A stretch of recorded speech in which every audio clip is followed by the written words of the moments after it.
I've been doing something like 4 interviews a week for the last few weeks. These candidates, they come in and they can be the smartest person in the world, and some of these people are truly brilliant.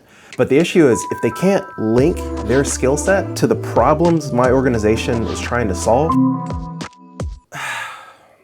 not again. There's no match. This video is gonna help you learn from the candidates that I've interviewed, and I'm gonna start with some observations of what I've seen in these interviews, and I'm gonna end with some strategies that you can take to interview better and hopefully land that job.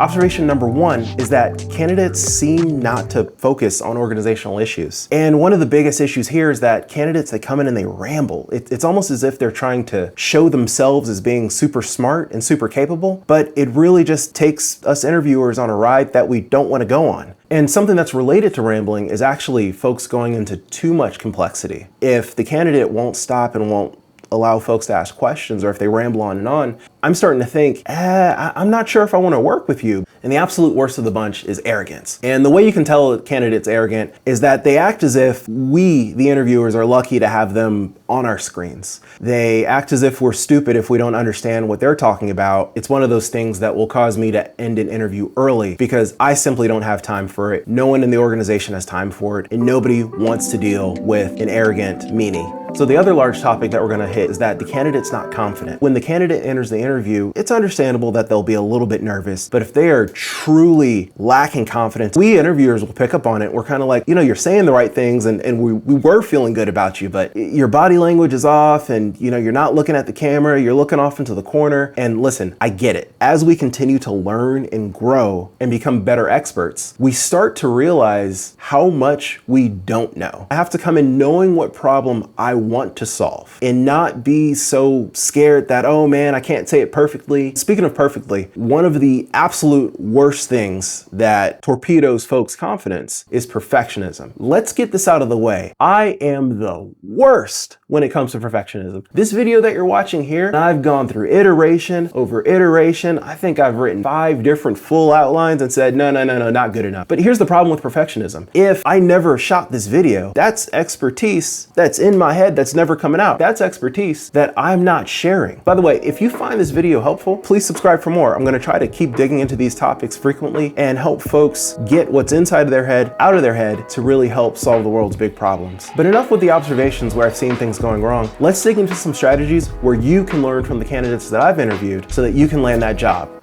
Let's change the scene a little bit. I think it's really nice outside, so I'm gonna take a step out. Come with me.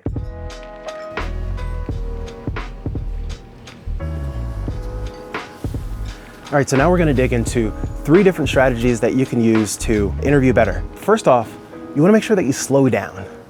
There's nothing wrong with pausing, considering what you know, and asking the interviewers different questions, just trying to really dig into understanding and figure out what they expect to hear from you before you go to answer. And that's actually a sign of maturity from the candidate when the candidate's willing to say, hey, hold on, I don't quite understand what you're saying. Could you rephrase it? Could you dig into it in a different way? And let's make this more of an open conversation. Another thing you want to do is to make sure you do your best to understand the organizational perspective. And this is going to require a little bit of research up front, a little bit of homework, if you will, before the interview, but this pays dividends in the interview because it shows the organization that you care about the organization.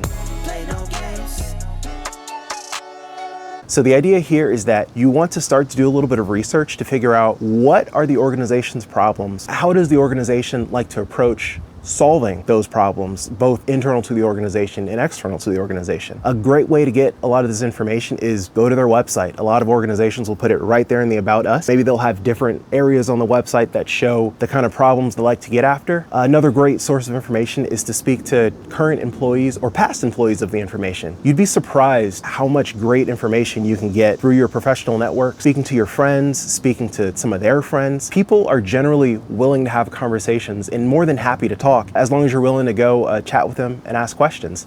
Great reason to go out and find some coffee I'm getting pretty low here. Another good way to do research on an organization is to figure out what kind of clients they like to serve. Again, you can go onto the organization's website. A lot of times they'll list their clients right there on the website, and some of the happiest clients will actually help with case studies to show, hey, here's how the organization helped me solve my big pressing issues. So what do you do with that info? Sometimes these clients, if they're small enough, they might be willing to talk to you. Maybe call them up. Once again, look into your professional network, look into your group of friends. More than likely, there's going to be somebody who has some way of touching that client or one of those clients, and ask some questions. Ask about the different interactions with that organization. And once you collect all of this information, what you want to do is to form opinions. Take some time, step back, write it down, form your opinions, but hold those opinions loosely. The point of forming opinions is so that you can have conversation starters, places to jump off of when you're speaking to the interviewers. And so they'll be able to say, hey, cool, this candidate actually cares about the organizational issues. They took the time to research enough to form an opinion, and now they're more than happy to have an exchange with us to talk about how to solve the organizational issues. And this kind of thing really helps the interviewers to feel good about the person they're speaking to. It helps the interviewers to think,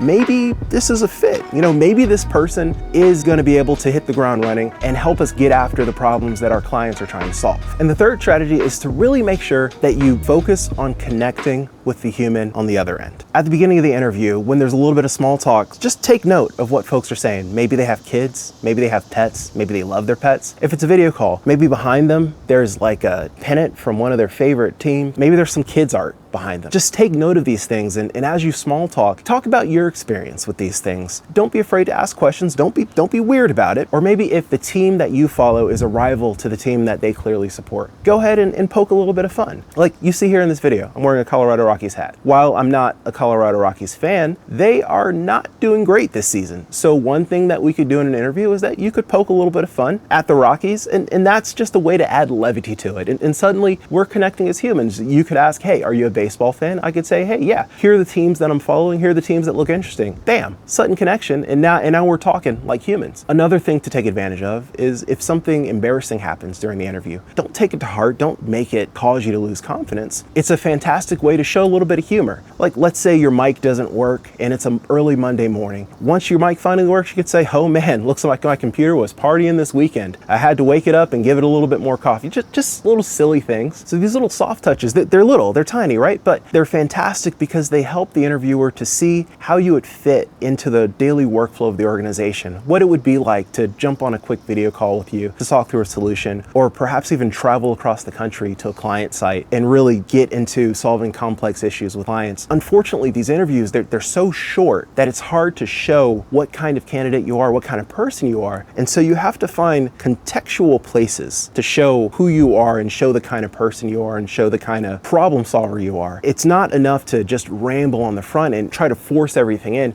You have to skillfully inject little bits and pieces, just enough to cause the interviewer to be curious, and then hopefully they'll take that bait and start to ask a few more questions and really dig into who you are. And of course, this doesn't mean it's all about soft skills. You definitely have to know your stuff. Knowing your stuff, those are table stakes, right? That gets you the interview. The big thing is you want to make sure that you can back it up with soft skills to be the person that folks want to be in the room with when things are going really tough and it's late and we just need to solve the problem for this angry customer.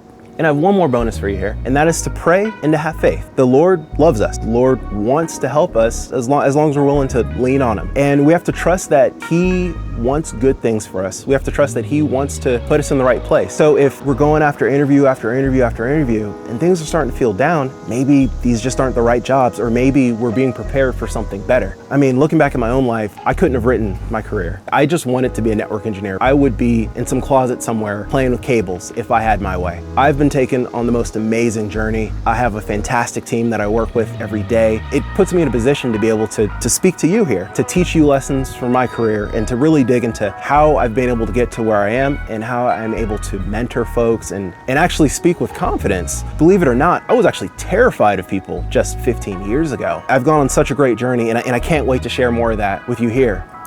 Oh, looks like that's it with the coffee. Well, hey, thank you so much for your time. See you in the next one.